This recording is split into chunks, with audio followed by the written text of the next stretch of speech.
Alright, so today we'll be talking about solving rational equations. One of the last steps in working with rational numbers. Okay. Alright, now here's the trick. You're either going to simplify both sides down to one fraction and then cross multiply. So in other words, I'm going to subtract these two and then cross multiply. Or multiply everything by the common denominator and solve that way. So first way I'm going to show you is simplifying both sides down to one fraction, then cross multiply. So I'm going to show you with this, and then we're going to practice on the next slide. Okay, so first off, I'm going to notice the common denominator between 12 and 3x.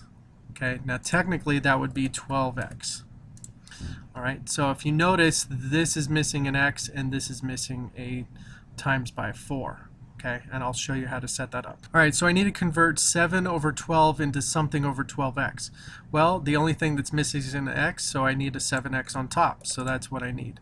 Okay, this one, 1 over 3x, I need to convert it to something over 12x.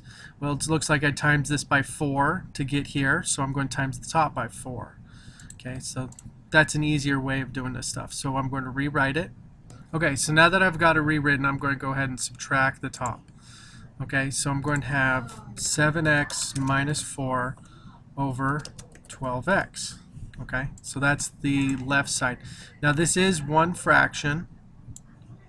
Okay, and that's nice because what I'm trying to do is get one fraction on the left and one fraction on the right. Oops. And let's make this 4x. There we go. Okay, now that I have one fraction each on both sides of it, I can now cross multiply.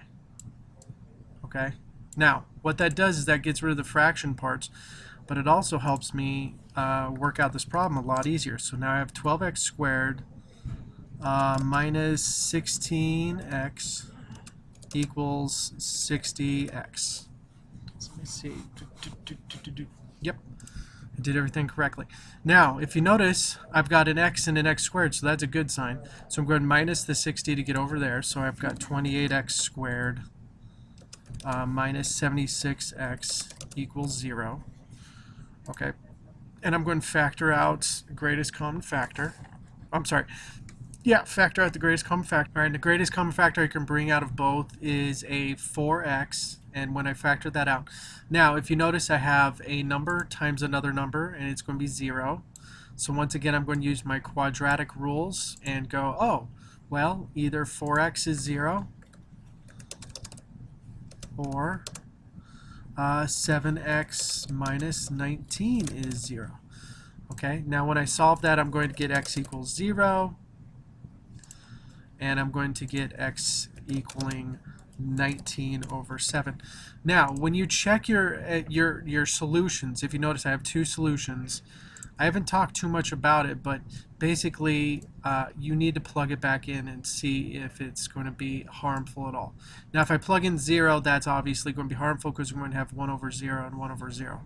And when I plug in 19 sevenths in there, I'm going to have to check it, but I'm pretty sure I'm going to have the same answer and get it to be able to work out to be possible. Okay?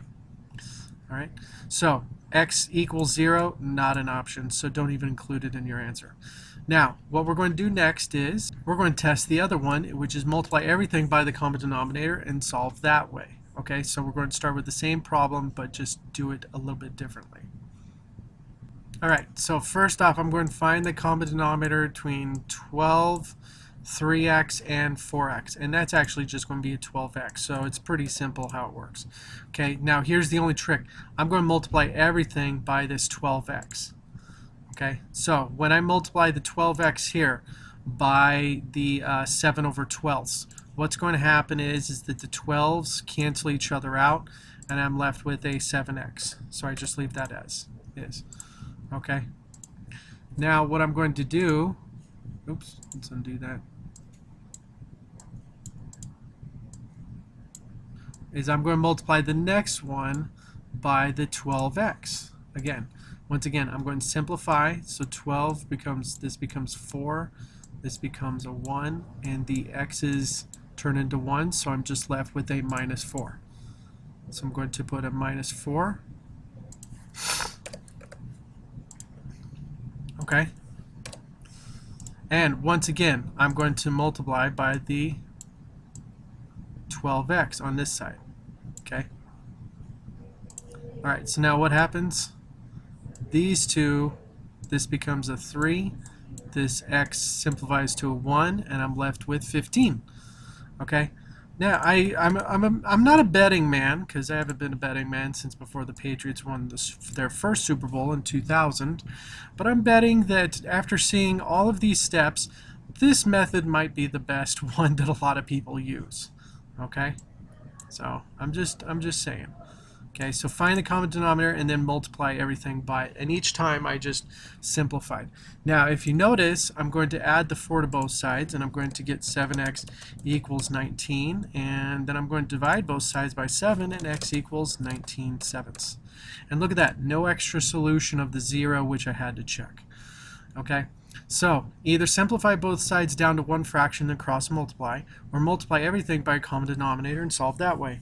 I like this method. I'm going to be using this method. If you have any questions, please feel free to ask, okay?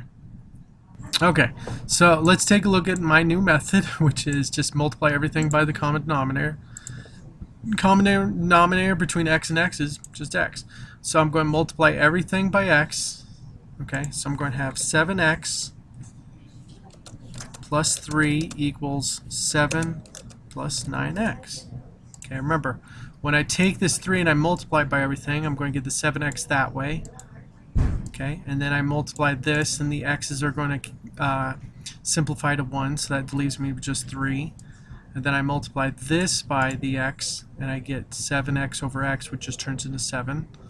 And then I multiply this by the x, and that's how I get the 9x. Okay, so that's my common denominator.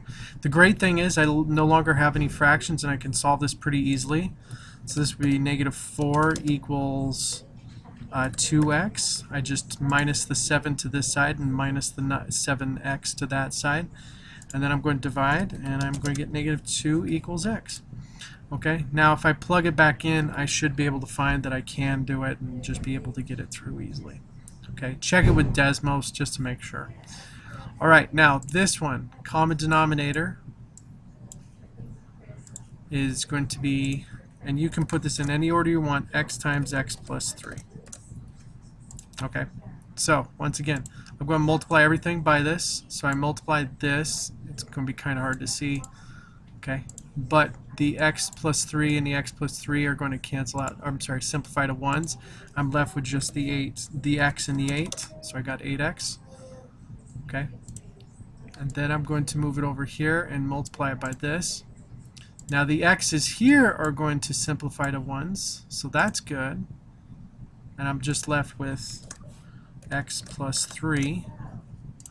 Okay, but if you notice, when I multiply by this, I'm not going to have a chance to simplify with anything. So this is going to be plus x times x plus 3. Okay, I'm going to start simplifying stuff. And this will be 8x equals x plus 3 plus x squared plus 3x. Okay, I distribute the x and everything. So I'm going to move everything over to the right side. So I'm going to get 0 over here. Okay, the the x squared is just going to go in front. Okay, now the x and the 3x make 4x, and then we minus that, so we should get minus 4x. And then we're going to have a plus 3. Okay, now if you're probably paying attention really fast, that's going to factor really easily. So this is x minus 1 and x minus 3 as my answer. I'm going to find that x can be 1 or 3. Okay, all right.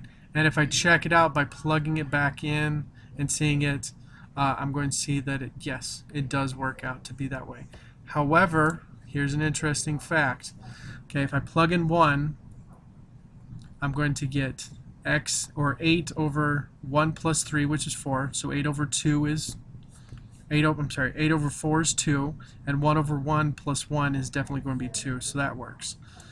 If I plug in 3, I'm going to get 8 over 6, and 1/3 plus 1 they should be both the same, okay? So they both work out.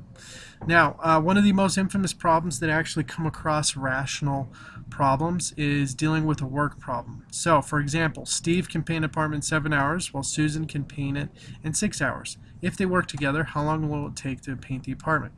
So what you need to do is treat it as per hour, okay? So, Steve can paint 1/7 of the apartment in 1 hour, plus Susan can paint 1/6 of the apartment in 1 hour, and that's going to equal the amount of apartment they painted in, or the amount of time that it took. Okay, so when you're setting up the problem, it's going to look like this. All right, so if we use the same method, and this will actually represent everything. Okay, all right. So I'm going to use the common denominator method, and it's going to be 42x.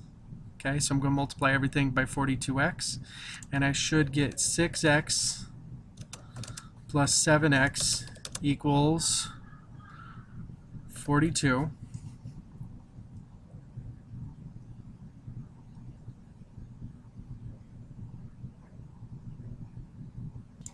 Okay, so 13x equals 42. All right, and if I divide both sides by 14, or I'm sorry, by 14, by 13, 42 divided by 13, x is going to be about 3.23 hours. Okay, all right. So that's about 3¼ hours it will take them to actually paint the apartment. So amazingly enough, I started with just knowing what the amount of time it takes them to paint part of the apartment in 1 hour, and that's what this is. And then I treated that as a rational equation, and then I was actually able to find out how long it takes them to actually paint the apartment if they paint it together, which makes sense because if Susan's faster, it's going to almost take, it's going to speed up Steve's quite a bit. Now, if Susan had been 7 hours and he had been 7 hours, it would definitely take exactly half the amount of time that would if one or the other did it. But if one paints a little bit faster, you at least know now how to set up your work problem, okay? All right, that's it for working with this problem. I will talk to you later.